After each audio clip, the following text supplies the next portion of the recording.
Cuando abrieron el banco de mármol del altar mayor, encontraron debajo un trozo de mano podrida. Los dedos estaban juntos, como en señal de súplica, y la uña del dedo medio estaba rota y clavada en la piedra. Del cuerpo solo quedaban los tendones y un tejido amarillento. Pero, según el médico, en la piel aún se conservaban restos de hollín, de velas y vino. En las primeras semanas de febrero, una de las novicias de la capilla de Santa Ágata se quejó a la superiora de que oía gemidos procedentes del suelo, debajo del altar, durante el servicio nocturno. La enviaron a hacer penitencia y no le dieron de comer durante 3 días. A la cuarta noche, la encontraron muerta en su celda, con espuma en la boca y los ojos saqueados desde dentro en los registros del confesor. Se indica: Dios escuchó el grito de la lengua mentirosa. Pero a partir de ese día comenzaron los cambios en la catedral. El capellán Clemente, que anteriormente era la persona de confianza del obispo, comenzó a evitar al coro. Lo encerraban a solas con los niños que acudían a confesarse. Las anotaciones en el libro parroquial sobre los niños desaparecidos fueron borradas. Uno de los sirvientes que llevó vino a la habitación declaró más tarde: Clemente sostenía la mano de un niño y lloraba, diciendo que la carne era una maldición. Cuando volvieron a llamar al sirviente, éste había desaparecido. Más tarde encontraron su cadáver en un pozo, con el cuerpo descuartizado y la lengua quemada. Poco después, el obispo comenzó a sufrir dolores abdominales, sangre en la orina y ataques de asfixia. Su vientre se hinchó y sus piernas se ennegrecieron. Se intentó aplicar una pomada de mercurio, pero la piel se desprendió en capas. El médico de la corona escribió en su informe: temperatura corporal superior a 40 grados, manchas negras en el cuello, mucosidad con sangre en la nariz y la boca. Al abrir el ano, sale un líquido fétido y verde. Lo trataron con sangrías, lo untaron con vinagre y leche, leyeron salmos y llamaron a 4 monjes para expulsar a los demonios. El obispo ya no hablaba, solo temblaba e intentaba sacarse los ojos. En el palacio cundió el pánico. Incluso antes de su muerte, 4 canónigos comenzaron a recoger en secreto firmas para nombrar a un nuevo sucesor, un joven superior que había sido expulsado anteriormente por relaciones antinaturales. 2 presbíteros mayores desaparecieron en una noche. Más tarde, encontraron su sangre en la escalera que llevaba al sótano. Al 10º día, el hedor que salía de las habitaciones del obispo se extendió por toda la diócesis. Los sacerdotes llevaban vendas con vinagre. La guardia bloqueó la entrada a la catedral. El cuerpo llevaba 3 días en la cama. Bajo él se había formado un charco oscuro. La piel de la espalda se había agrietado y se veían los huesos. Los ojos estaban turbios y la lengua hinchada y sobresaliendo. Uno de los monjes se desmayó cuando le obligaron a cambiar las sábanas. El entierro se llevó a cabo en secreto. Por la noche, en el ataúd, no se depositó el cuerpo, sino un saco con huesos y plomo. Todo lo demás fue quemado en el patio trasero. Las cenizas se mezclaron con cal. En un documento del archivo del Santo Sí, se dice que esta semilla no renazca. Pero una semana después, en la misma catedral, uno de los nuevos superiores volvió a confesar a los niños. El vino corría y las velas ardían. Así no terminó. Solo se repitió. La primera noticia no llegó del cardenal, sino de un vendedor ambulante de pergaminos del convento de Santa Clara, cerca de Aviñón. Hablaba en voz baja, miraba al suelo y pedía por su relato no menos de 4 monedas de plata. Había visto cómo sacaban por la noche, bajo custodia, a uno de los sacerdotes con la sotana remendada, desnudo de cintura para arriba y con una cruz quemada en el pecho. Este susurraba algo sobre un altar, una niña y sangre derramada, no en una copa, sino debajo de ella. A la mañana siguiente, encontraron al vendedor muerto en la calle, con el cráneo fracturado y la garganta cortada. Nadie anotó sus palabras, pero a las 2 semanas los obispos comenzaron a quemar la correspondencia y ordenaron revisar los archivos. Mientras tanto, el archidiácono Bernardo, uno de los más cercanos al trono romano, llevaba 3 semanas sin levantarse de la cama. Le quitaron todo el oro de los anillos, ya que los dedos hinchados se habían ennegrecido y cubierto de finas úlceras. Su ojo derecho se le había reventado 9 días antes y bajo el vendaje comenzaba a pudrirse. De su cuerpo emanaba un olor dulzón y lentamente creciente a podredumbre. Y debido a la inmovilidad de su espalda, se le habían formado úlceras que los médicos le lavaban a diario con vino caliente, mezclado con decocciones de tomillo y ajenjo. La sangría de las venas del codo ya no servía de nada. La sangre azul brotaba débilmente y después de cada procedimiento, Bernard se quedaba dormido mojándose. Jean, el sirviente encargado de cambiar los vendajes, escribió en su cuaderno: «Llama a mujeres cuyos nombres desconoce e intenta lamer sus dedos como si tuviera pan. Pide que le den un bebé y dice que en su estómago vive el diablo, al que dejó entrar en Navidad». Esta hoja fue quemada al día siguiente, pero Jean desapareció en la tercera noche. Los guardias no encontraron ni su cuerpo ni rastro alguno. El secretario del monasterio, el anciano hermano Teófilo, envió un informe urgente a Aviñón. El archidiácono, en su delirio, mencionó el nombre de Santa Clara en un contexto indecente, repitiendo 3 veces que la había visto de rodillas. Al entrar en la celda, se encontró una icona rota, velas carbonizadas y junto a la cabecera, sangre y secreciones oscuras con un fuerte olor a hierro. Los médicos que examinaron la cama llegaron a la conclusión de que el archidiácono había comenzado a sufrir una descomposición interna de los órganos. La orina contenía una mucosidad negra. En la boca aparecieron úlceras con bordes blancos y la lengua no se movía. Cuando llegaron de Roma, 2 observadores, un sacerdote y un médico, se restringió el acceso al cuerpo de Bernardo. No les dejaron entrar durante más de 1 hora, y más tarde les entregaron unas capuchas especiales impregnadas en vinagre y aceite de rosas.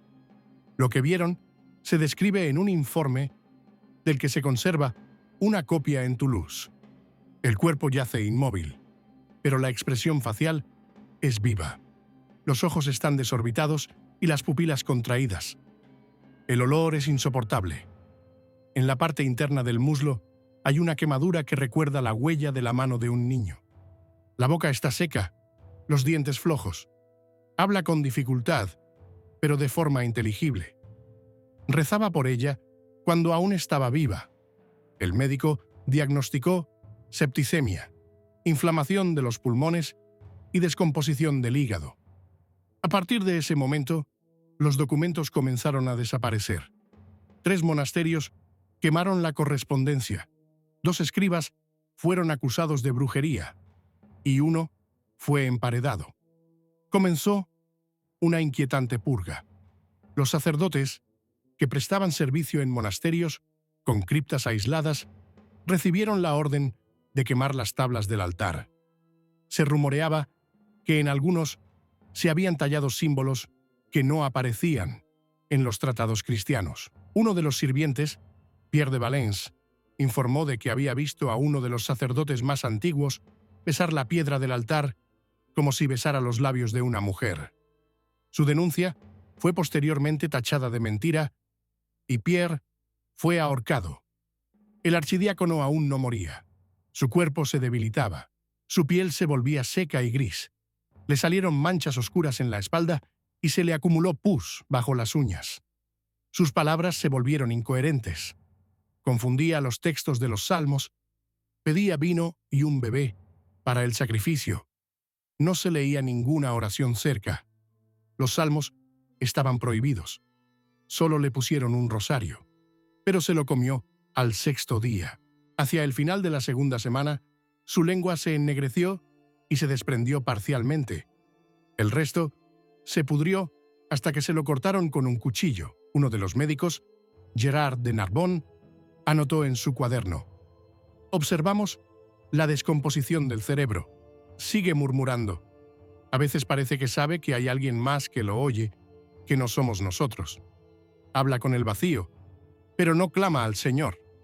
Pronuncia el nombre de una mujer, Agnès, Anastasia, y cada vez que lo hace, le sangran los oídos. Cuando intentaron cambiarle la cama, los guardias encontraron debajo de él una extraña mezcla de mucosidad, sangre y una sustancia blanquecina que se había impregnado en la paja. Los médicos concluyeron que se trataba de tejido, que se había descompuesto desde dentro. Los sirvientes ya no entraban en la habitación. Solo lo cuidaban 2 monjes ancianos, ambos taciturnos y con profundas cicatrices en la frente. Nadie recordaba quién los había traído. Mientras tanto, comenzaron las reuniones secretas en los obispados. Algunos intentaban convencer a los demás de que había que sacar al archidiácono y quemarlo hasta que muriera, antes de que la enfermedad se contagiara a otros. Otros sostenían que su muerte debía ser secreta para no dar a los enemigos un motivo para provocar disturbios. En un informe enviado a Roma, se comunicaba que ya 12 sacerdotes habían solicitado la dimisión forzosa o habían desaparecido sin dejar rastro. Uno de los obispos se suicidó y dejó una nota. El altar susurra: oigo cómo me llama. Por la ventana de la celda de Bernardo no salía la luz desde hacía una semana. Las contraventanas estaban clavadas y en el interior ardía una lámpara de aceite que dejaba hollín. Las ratas huían de las puertas. Uno de los guardias se negó a hacer guardia. Aseguraba que oía llorar a un niño desde dentro, aunque era imposible que hubiera una mujer y un bebé allí. Lo trasladaron a otro monasterio, pero a los 5 días desapareció. El archidiácono aún vivía, pero ya nadie podía decir cuánto tiempo. En la 3ª semana de diciembre, al 4.º día sin comer, el archidiácono Bernard comenzó a llamar a su madre. Pronunciaba las palabras con voz ronca, entrecortada, con pausas y sangre en los labios, como si la lengua no le obedeciera. Tenía los labios agrietados y ennegrecidos. De la nariz le salía un líquido purulento, de consistencia similar a la mucosidad, y los médicos tenían que limpiarle la cara con toallas húmedas cada 2 horas. Uno de los hermanos observó que en la frente comenzaban a aparecer marcas oscuras, parecidas a quemaduras, pero con contornos definidos, como si alguien le hubiera aplicado una pluma al rojo vivo. El padre Alessandro de Padua afirmó que se trataba de la marca de la lujuria, y al día siguiente dejó de dar la comunión al enfermo. Mientras tanto, en la corte romana ya se discutía la sustitución de Bernardo. El cardenal Sebastián, principal opositor de los reformadores, envió un mensaje a Aviñón en el que exigía que se rompiera el silencio. Si no lo entregáis a la tierra, seguirá pudriéndose ante nuestros ojos y su cuerpo se convertirá en una puerta por la que entrará la abominación en la Iglesia. Sin embargo, en otra carta secreta dirigida al comandante de la Guardia Papal, Sebastián escribía: «No dejéis que muera hasta que firme la renuncia a las acusaciones contra nuestros 3 hermanos. Si muere con eso en la boca, perderemos el concilio». Los 2 monjes que cuidaban del cuerpo comenzaron a toser sangre. A uno se le reventaron los vasos sanguíneos de los ojos y al otro se le ennegrecieron las uñas. Los aislaron, pero ya era tarde. Uno de ellos, antes de morir, escribió en la pared: «Señor, perdóname por la carne que toqué en el cáliz». Borraron esas palabras. A Bernarda ya no le daban de comer. Su vientre se hinchó y se volvió duro. Al 3.er día, la hinchazón dio paso a un espantoso gorgoteo. Los médicos sospecharon que se estaban pudriendo los tejidos internos. Intentaron hacerle enemas con agua tibia y miel, pero por el ano salía un líquido oscuro, con un fuerte olor a sangre podrida. Quemaron toda la ropa. Ya no levantaban el cuerpo, que se había vuelto frágil y en algunos lugares la piel se desprendía en capas. En uno de los informes al prior, se indica: al intentar girarlo sobre un costado, la piel de la espalda se deslizó como pergamino de una lámpara. Quedaron al descubierto los huesos. Desde Roma enviaron a un médico llamado Dominic, experto en tratar las impurezas del cuerpo con agujas de oro y decocciones de cardo mariano. Intentó introducir las decocciones por la nariz, pero Bernard siseó, cerró los ojos y comenzó a jadear convulsivamente. A los 48 segundos, su pierna izquierda se sacudió y de su boca salió pus con coágulos negros. Dominico ordenó detener el procedimiento. Esa misma noche, lo encontraron ahorcado en el almacén del monasterio. Los muleros entraron y derribaron la puerta para sacar el cuerpo, que estaba cerrada con llave por dentro.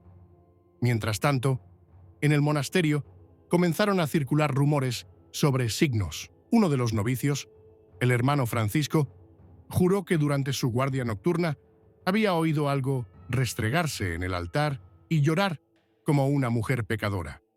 A la mañana siguiente, se negó a tomar los votos. Quemó su hábito y huyó. Los guardias lo alcanzaron 2 días después. Cabalgaba descalzo, con un trozo de piel de cerdo en la cabeza, para que el santo no oyera mis pensamientos, según dijo. Fue ejecutado ese mismo día, por orden del obispo. La sangre, que brotaba de los oídos del archidiácono, se coaguló en densos coágulos que se ennegrecieron al cabo de 1 minuto tras mojarse. A la 5ª semana, quedó completamente ciego. Ambos ojos se le hundieron. Uno se le salió y el otro se volvió opaco e inmóvil. A pesar de ello, siguió hablando. Las palabras eran incoherentes, pero se repetían. Había una vela, la encendí, se calentaba en la cripta. Informe del secretario del monasterio del día 22. Al intentar ungir de nuevo el cuerpo con aceite, el enfermo arañó al sirviente y mordió a un monje. En el lugar de la mordedura hay un absceso purulento. El monje falleció al cabo de 1 día. A petición del superior, ahora se quema la sangre del archidiácono, sin dejarla en las vendas. En las habitaciones se ha colocado un incensario con ciprés, pero el olor persiste. Incluso, después de ventilar, las paredes desprenden un hedor. Las cartas de los obispos a Aviñón se volvían cada vez más alarmantes. Uno de ellos exigió abiertamente que se llevara a cabo un rito de exorcismo, pero la mayoría de los altos cargos de la Iglesia se negaron a enviar un exorcista, ya que temían que el mero hecho de celebrar el rito se convirtiera en una prueba. Uno de los obispos más cercanos se expresó así: si permitimos que el demonio se manifieste, el pueblo creerá que siempre ha estado con nosotros. Por eso, prefirieron guardar silencio. Los rumores sobre el cadáver en vida llegaron a Roma. El notario papal, por orden del cardenal, ordenó que se eliminaran todos los registros eclesiásticos con el nombre de Bernard, que se sustituyera su apellido por una línea en blanco en los documentos y que se quemaran sus diarios personales. Sin embargo, uno de esos diarios se conservó. Uno de los hermanos lo recortó de la encuadernación y más tarde fue encontrado en la colección del monasterio de Calvi. Vi cómo se movía su cabello bajo el altar. No respiraba, pero su piel era rosada. La toqué y me pareció que había adquirido un poder. Después de eso, me dieron la comunión 2 veces, pero el sabor seguía siendo el mismo. Ya no se encendían velas en la celda. El archidiácono yacía inmóvil, pero aún respiraba. Los estertores se hicieron más raros. El pulso era apenas perceptible. El médico que lo atendía escribió: está muriendo lentamente, como si alguien lo mantuviera en este cuerpo a propósito. A la 6ª semana, el cuerpo comenzó a exudar espuma cadavérica. De su boca salía una capa blanca con vetas de moco. De la nariz, pus. No se movía, pero sus labios se movían. La veo. Está en el altar. Acaricia el anillo. Espera la comunión. Fueron sus últimas palabras, escritas el día antes de que dejara de respirar. Pero nadie sabía con certeza si había muerto. Al amanecer del tercer día después del ritual de expulsión, celebrado en la nave sur de la basílica, el cuerpo del archidiácono Reinaldo estaba cubierto de ampollas manchadas, rojas en la base y grises en los bordes, con un olor acre que recordaba a los huevos podridos y la cera. Durante la noche, gritó 2 veces desde su lecho, exigiendo que no dejaran entrar a las mujeres en su dormitorio, ni siquiera a las madres de Dios. Las anotaciones matutinas del médico, de él y Pietro, registran alucinaciones. El paciente ve doncellas de pie en las esquinas y confunde los nombres de los santos, gritándolos con distorsiones lascivas. La temperatura corporal superó los 40 grados, lo que se considera el límite de la delirancia prematura. Los monjes recogían los desechos del cuerpo en cuencos de madera, ya que al tocar las sábanas se rompía la piel y quedaban manchas purulentas en la tela, descritas como cruces y serpientes. El segundo síntoma alarmante fue el olor que se extendió por todo el ala este del monasterio. Se comparó con carne podrida mezclada con incienso. Según el informe de la comisión inquisitorial que llegó de Brescia, el hedor al entrar en las habitaciones del archidiácono es incompatible con la idea de un lugar habitado por seres vivos. Penetra en el cabello, la ropa y los libros de oraciones. Fue entonces cuando el prior ordenó rociar la entrada con sal sagrada y colocar guardias armados con hachas, por si se producía un motín desde dentro. Por la noche de ese mismo día, se registró el primer reconocimiento oficial. En estado semidelirante, entre latín distorsionado y sábanas ensangrentadas, el archidiácono balbuceó: «Los desnudé en la capilla ante el sagrario. Me arrastré por el suelo, lamiendo los confesionarios. Oía a los ángeles cantarme mi vergüenza». Estas palabras fueron anotadas por el secretario Francesco de Verona, que estaba presente en la habitación con el pretexto de leer salmos de arrepentimiento.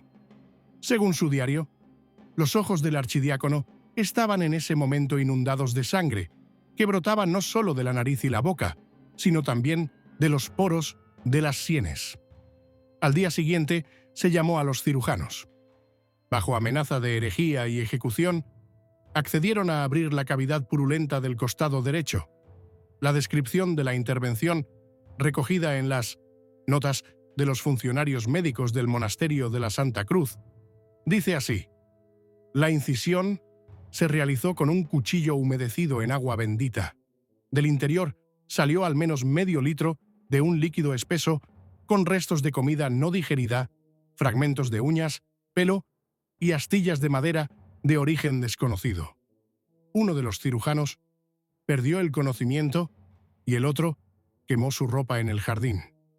Mientras el cuerpo se pudría, por dentro, en la Cancillería de la capital, se intensificaba la lucha por el poder.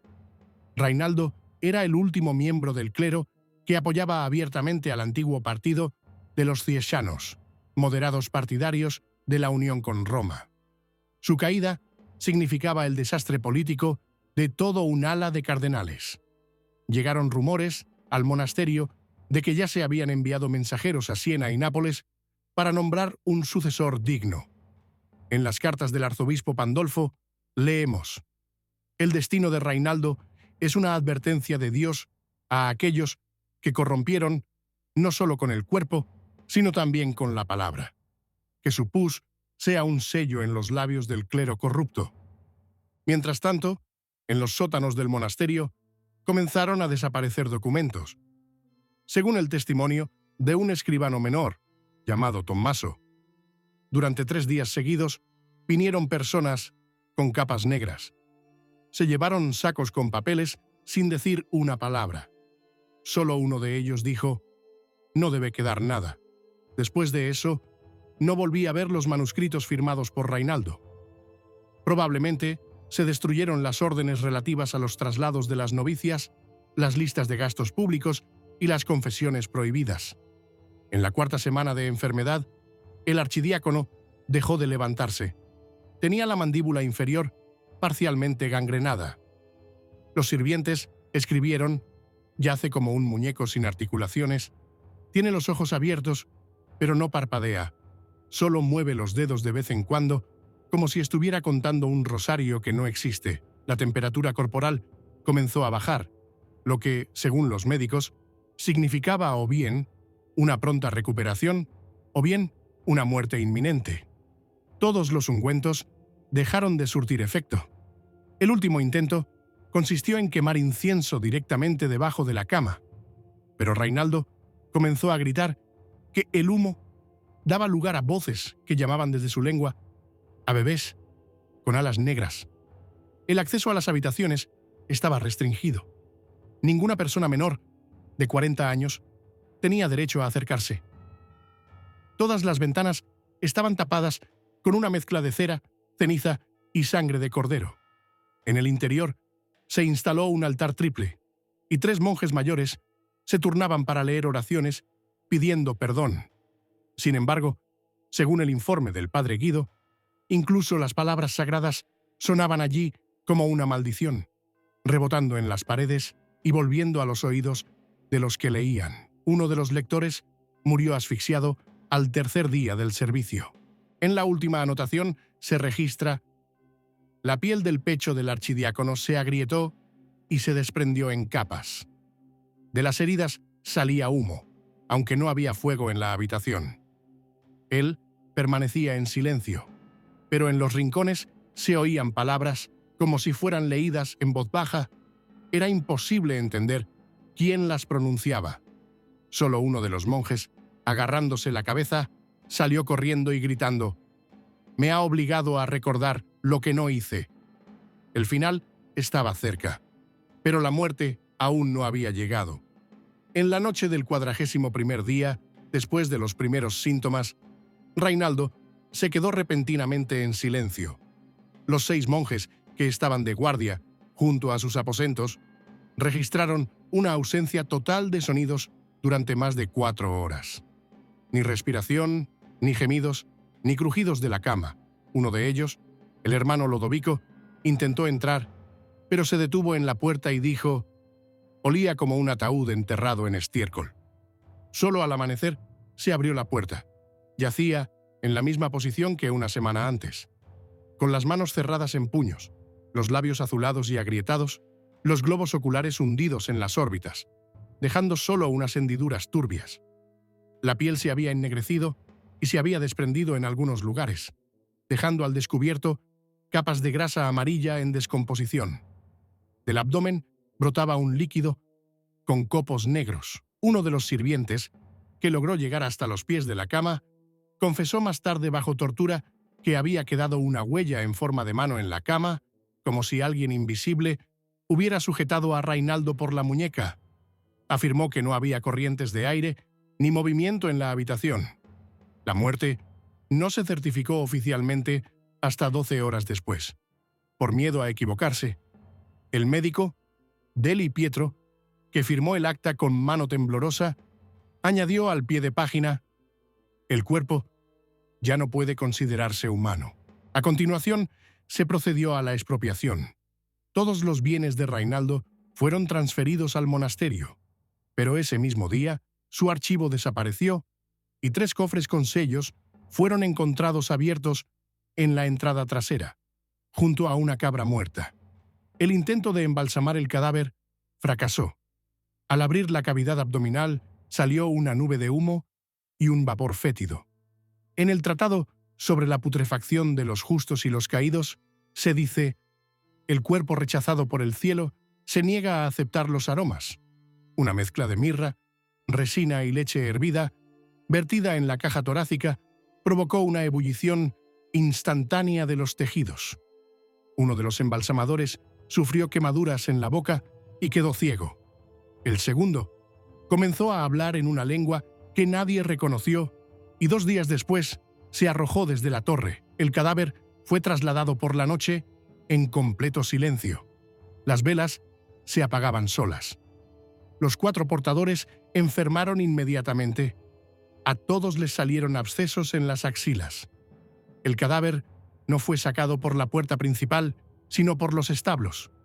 El escribano, que estaba presente, anotó: lo sacaron como si fuera un cadáver que daba vergüenza tocar. El entierro se celebró en secreto, sin funeral. El ataúd fue envuelto en cadenas y la tapa fue cubierta con resina hirviendo. Por la mañana, en el lugar del entierro, había un charco, y los monjes dijeron que la tierra lo había rechazado. Inmediatamente después de su muerte, comenzaron los disturbios en la capital.